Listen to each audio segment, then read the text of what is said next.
business in commerce. I can do a business offline. I can do a business online. I can do training courses. I can teach people from the comfort of my home. I can go out and train people. A person who's got maybe £20,000, £30,000, and he then gets a £25,000 car. Now, obviously, this person is literally pushing his limit right to the edge.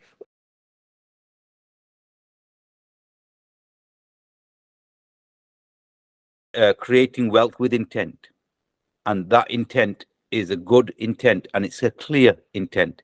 So using that as the framework in this day and age, just using your example, Mufti, in what you built or what you had built with RG Group, with RG Advisory, using that as an example, so that the listeners can also look at it from a tech point of view or from a marketing point of view, so that they can get used to you a little bit more in relation to your understanding of the market. Absolutely. You make good intentions, and obviously I'm sure as our videos and discussions carry on over the weeks and months, people will see the bigger objectives that we have, not only to it be a cause of good for getting our community to think in a different way, but also to make our community more affluent in the process. But like we said, through a halal route, and also some of the charity work that we're doing that's associated with RG as well, that will make real changes on the ground in many parts of the world. So that's our intent. We hope that we become affluent and strong enough to be able to make changes as well in the world. Because at the end of the day, if that opportunity it is there, then we should seek that opportunity. But seek the help from Allah and always ascribe any success to Allah. That's why we say Alhamdulillah, because in reality, Alhamdulillah means all praises are to Allah. Any success that is ascribed to us is only through the graciousness and mercy of Allah. We're not going to sit here and act pretty and say, oh, it's because of our intellect, or because we're geniuses, or because we know how to close a good business deal, or all the rest of it. Alhamdulillah, it comes, mashallah, we'll take that in as humble way as possible. But at the end of the day, we know it is through His mercy that He has achieved that. And yes, we are pushing the boundaries. You mentioned some of the technological advancements we're trying to do with, especially with the dashboard and what it can and can't do and other things. And we strive in that area. But we don't forget Allah. Does it distract us from our worship? Absolutely, it shouldn't distract us from our worship. Do we believe it's our efforts that are bringing success? Absolutely not. We believe this is through the mercy and the graciousness of Allah.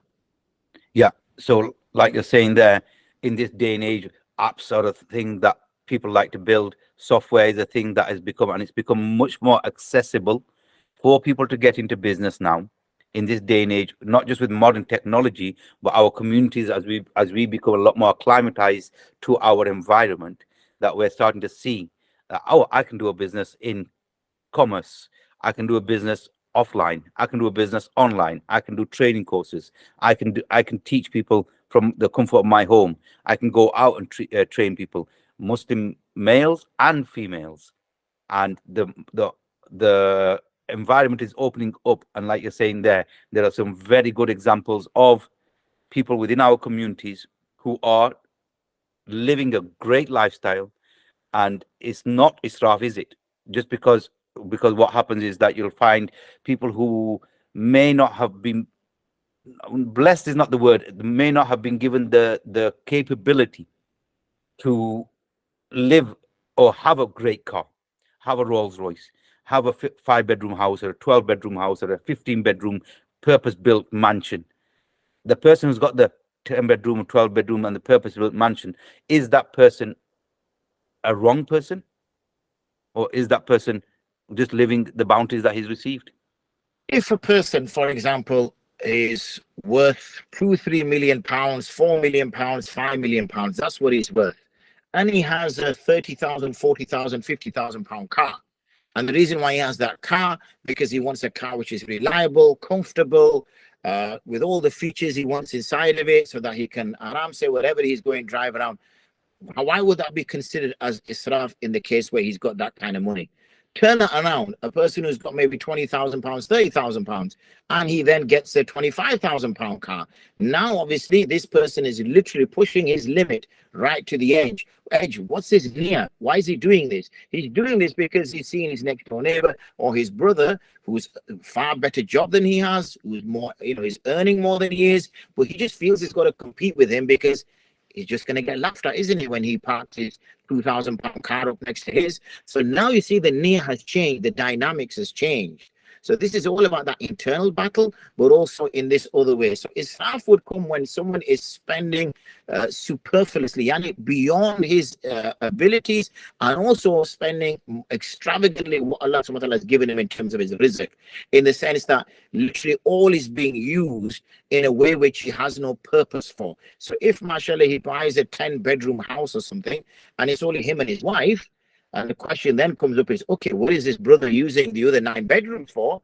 And if he says, well, you know, I just have them because I could afford it, so I bought this house, then questions will be brought in that, okay, you could have easily bought a house which was 3-bedroom, 4-bedroom, which would have met your objectives, and that other money you could have used to help another brother, or do this or do that. So it really depends on all, you know, it's a more deep conversation that needs to be had, what his personal circumstances are, what's his intentions and things of that nature.